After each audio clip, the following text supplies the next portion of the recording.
Cricket जगत में बहुत से ऐसे क्रिकेटर हुए हैं जिनका अफेयर शादी के बाद भी रहा। इस लिस्ट में कई बड़े भारतीय क्रिकेटरों के नाम भी शामिल हैं, जिनके बारे में जानकर आपको बड़ी हैरानी होगी। कुछ ने तो अफेयर के चलते अपनी पहली पत्नी को तलाक भी दे दिया था। पहले पर है सौरव गांगुली। सौरव गांगुली की शादी 1997 में हो चुकी थी, लेकिन 2000 में सौरव गांगुली का अभिनेत्री नगमा के साथ अफेयर हो गया। दोनों के अफेयर के किस्से खूब सुर्खियों में रहे, लेकिन कुछ समय बाद दोनों के रिश्ते टूट गए। हालांकि दोनों ने कभी भी अपने अफेयर की खबर को स्वीकार नहीं किया।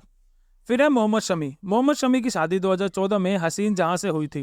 कुछ साल बाद शमी की पत्नी ने उन पर आरोप लगाए थे कि उनके दूसरी औरतों के साथ संबंध था। हालांकि शमी के ऊपर लगे ये आरोप कभी भी सिद्ध नहीं हो पाए। शमी के खिलाफ उनकी पत्नी हसीन जहां ने घरेलू हिंसा समेत कई केस भी दर्ज कराए हैं। अब ये दोनों अलग अलग रहते हैं। फिर है मोहम्मद अजरुद्दीन। मोहम्मद अजरुद्दीन ने 2 शादियां की। उनकी पहली शादी नौरीन के साथ हुई थी, लेकिन उनका बॉलीवुड अभिनेत्री संगीता बिजलानी के साथ अफेयर शुरू हो गया, जिसके कारण उन्होंने अपनी पहली पत्नी को तलाक दे दिया और फिर संगीता बिजलानी के साथ शादी कर ली। लेकिन यह रिश्ता भी ज़्यादा दिन तक नहीं चल पाया और दोनों का तलाक हो गया। फिर है श्रीनाथ। श्रीनाथ की पहली शादी ज्योत्सक से हुई थी, लेकिन उनका अफेयर एक पत्रकार के साथ शुरू हो गया। इस वजह से उन्होंने अपनी पहली पत्नी को तलाक दे दिया और 2008 में उनसे दूसरी शादी कर ली।